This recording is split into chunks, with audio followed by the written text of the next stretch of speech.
वक्त की धारा में अच्छे अच्छों को मजबूर होते हुए देखा है। कर सको तो खुश करो किसी को, दुख देते हुए तो हजारों को देखा है। नमस्कार साथियों, स्वागत है आप सभी का फिर से एक बार ग्वालवंशी जीएस सेंटर में। और आज के सेशन में हम अध्ययन करने वाले हैं कोविड की पहली लहर में लोग कितने मरते थे और तीसरी लहर में लोग कितने मर रहे हैं। इसी को लेकर के आज हम डिस्कस करेंगे। और साथ में मैं आपको बताऊंगा, जब भारत देश में कोविड नहीं था उस समय पर डे भारत के कितने व्यक्ति की मृत्यु होती थी, और 2022 में कुछ वैज्ञानिकों ने क्या कहा है कोविड को लेकर के, इनके भी स्टेटमेंट मैं आपको बताऊंगा। आइए हम लोग यहाँ पर अध्ययन करते हैं। जब भारत देश में कोविड आया हुआ था तो कोविड की पहली लहर में केस बढ़ते हुए 58,000 पहुंचे हुए थे। 58,000 केस पर 6,912 व्यक्तियों की मृत्यु होती थी, जबकि थर्ड लहर में यह रेशियो घट गया है और 32 लाख लोग, जब पर डे 3.5 लाख केस निकल रहे हैं और उस बीच में 32 लाख केस भारत देश में हो चुके हैं, तो 32 लाख केस पर मरने वालों की संख्या 6,912 है। यानी कोविड की थर्ड लहर जो है इसमें 0.2 मृत्यु दर बची हुई है। यानी कोविड की थर्ड लहर में लोग कम मर रहे हैं। मर क्यों कम रहे हैं? क्योंकि भारत देश में वैक्सीन लगाया, हम लोग मास्क यूज करते हैं, साथ में हम लोगों ने इम्यूनिटी पावर बढ़ाने के लिए गिलोय घनमटी, त्रिकटु, आयुष्पात काढ़ा, नींबू पानी, बहुत सारी चीजें आप लोगों ने यूज किया हुआ और करते रहते हैं। और अभी भी अब चूंकि यहाँ पर 32 लाख लोगों पर 6,912 मतलब लगभग 7,000 लोग मर रहे हैं, तो मरने वालों की संख्या कम है यहाँ पर। इसका मतलब ये नहीं कि हम डिस्टेंस भूल जाए, कोविड गाइडलाइंस का फॉलो ना करें, ऐसा हम नहीं कर सकते। आप मास्क लगाइए, सैनिटाइजर यूज करिए और डिस्टेंस प्रॉपर वे में फॉलो करिए, तब जाकर के हम सुरक्षित रह पाएंगे और कोरोना को हरा पाएंगे। साथियों, अंतरराष्ट्रीय स्तर पर भारत देश का एक संगठन है जिसका नाम है ICMR। ICMR के वैज्ञानिक एक है जिसकी स्थापना 1911 में हुई थी। यह संगठन का वैज्ञानिक डॉक्टर पांडा साहब कहते हैं कि भारत देश में अब 10 मार्च के बाद में नए मरीज आना बंद हो जाएंगे और कोविड खत्म हो जाएगा, ऐसा ये कह रहे हैं। साथों साथ में अंतरराष्ट्रीय स्तर पर एक वैज्ञानिक है, आप देखेंगे अमेरिका देश है, यहाँ पर अमेरिका देश का एक डॉक्टर वैज्ञानिक डॉक्टर फाउची कहते हैं कि मार्च तक, जो फाउची साहब है एक बड़े महत्वपूर्ण डॉक्टर है विश्व के, तो फाउची ने कहा है कि मार्च तक कोविड के केस मिलेंगे, उसके बाद में केस आना बंद हो जाएंगे और संभवतः कोरोना खत्म हो जाएगा। उसके बाद में जो फ्लू रहता है, नॉर्मली बुखार, सर्दी, खांसी, वैसा कोरोना बचेगा। अब व्यक्ति उनसे मरने वाले नहीं है, ऐसा फाउची साहब कह रहे हैं। और इसी को आगे बढ़ाते हुए और आप देखेंगे इस प्रकार से ग्लोब 0 डिग्री, यहाँ पर एक देश, इस देश का नाम है स्पेन ने कोविड को कोरोना मानने से ही मना कर दिया। अब ये कहा कि बोले ये तो एक मात्र फ्लू बचा है, स्वाइन फ्लू जैसा फ्लू है, हल्का सर्दी बुखार है, नॉर्मली बुखार है, इसमें कोई कोरोना नहीं, अब कुछ नहीं है, व्यक्ति अब बच जाएंगे, ये कहा है। अच्छा ठीक है, भारत देश में यानी ये तो स्पष्ट है कि कोरोना के कारण लॉकडाउन नहीं लगेगा। भारत सरकार ने स्पष्ट कर दिया कि अब हम लॉकडाउन के फेवर में नहीं है, क्योंकि लॉकडाउन लागू कर देने से बहुत ज्यादा समस्या होती है, अर्थव्यवस्था बिखर जाती है और लोगों की ड्यूटी खत्म हो जाती है।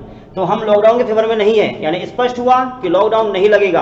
और लगता तो अभी तक लग भी गया होता, लेकिन अब कोई चांसेस नहीं है लॉकडाउन के। यानी स्पष्ट है कि आप जिस काम को कर रहे थे वो काम लगातार करते रहिए, डरने की जरूरत नहीं है। हाँ, सतर्क रहने की आपको जरूरत है, आप सतर्क रहिए लेकिन डरेंगे नहीं। यदि कोविड हो भी गया तो हम ठीक हो जाएंगे, पर भगवान करे हमें कोरोना ना हो, ऐसे हम लोग बच के रहेंगे। अच्छा, आगे बढ़ते हैं। आपको बता दें हम कि जब भारत देश में कोविड नहीं था तब भारत में कितने लोग मरते थे। साथियों, विश्वास नहीं होगा आपको, भारत देश में 8.4 मिलियन लोग एक साल में मृत्यु होती है। रोड एक्सीडेंट से, सड़क दुर्घटना के कारण, अलग अलग बीमारियों के कारण, मार काट के कारण, बहुत सारे कारण है भारत देश में मरने के, क्योंकि देश के लिए मरने वालों की कमी कहाँ है। तो 8.4 मिलियन लोग भारत में मरते थे।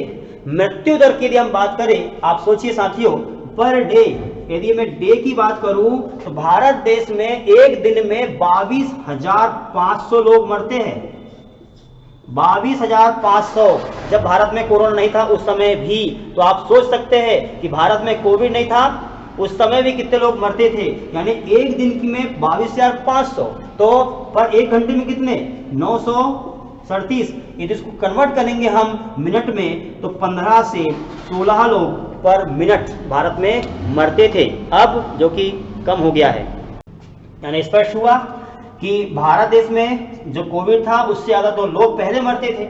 अच्छा, और थोड़ी आगे हम बात करें, 2022 में भारत देश के सुप्रीम कोर्ट ने एक आदेश सुनाया हुआ है कि कोविड काल में जो व्यक्तियों ने कोरोना का इंश्योरेंस करवा के रखा हुआ था और वह व्यक्ति मर गया, तो उसके घर वालों को यदि उनने क्लेम किया हुआ है तो 3 दिन के अंदर उनका पैसा देना होगा, जो इंश्योरेंस का था वो वाला। यदि नहीं देते हैं तो संबंधित राज्य का जो हाई कोर्ट है वह हाई कोर्ट उस व्यक्ति के खिलाफ, उस कंपनी के खिलाफ कार्रवाई करेगा। एक बार दूसरा, वैक्सीन को लेकर के एक अपडेट सामने आया हुआ है।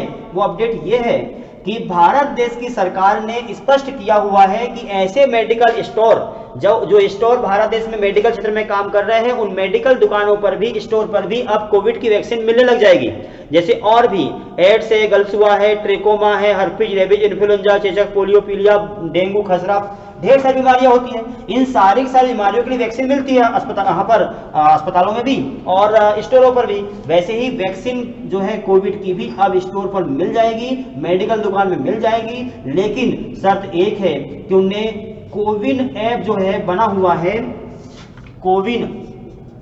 कोविन ऐप के ऊपर उसका रजिस्ट्रेशन होना चाहिए। ऐसे ही अस्पताल में, ऐसे ही प्राइवेट अस्पताल में हो या फिर ऐसे मेडिकल जो है उनके ऊपर उनमें मिल सकेगी। अच्छा, इसको लगने का तरीका क्या होगा? इसको लगाने का तरीका वही होगा जो अभी भारत देश लगा रही है। यानी उम्मीद करूंगा साथियों आपको टॉपिक समझ में आ चुका है और आप अपने काम को बढ़िया कर रहे होंगे। लगातार आप काम करते रहिए, अपने अपने मार्ग पर आप बढ़ते रहिए। पढ़ाई करने वालों के लिए, ड्यूटी करने वालों के लिए, आगे बढ़ने वालों के लिए, रास्ते में कितने कांटे आ जाए, बढ़ने वाला बढ़ जाता है, मंजिल हासिल कर लेता है, लेकिन बहाने वालों के लिए, बहानेबाजी करने वालों के लिए कोई भी किसी भी प्रकार का छोटा मोटा दुख आया, वो दुख में सहन नहीं कर पाएगा और वहीं वो बैठा रहेगा। तो आप आगे बढ़िए, लगातार प्रगति पर पहुंचिए।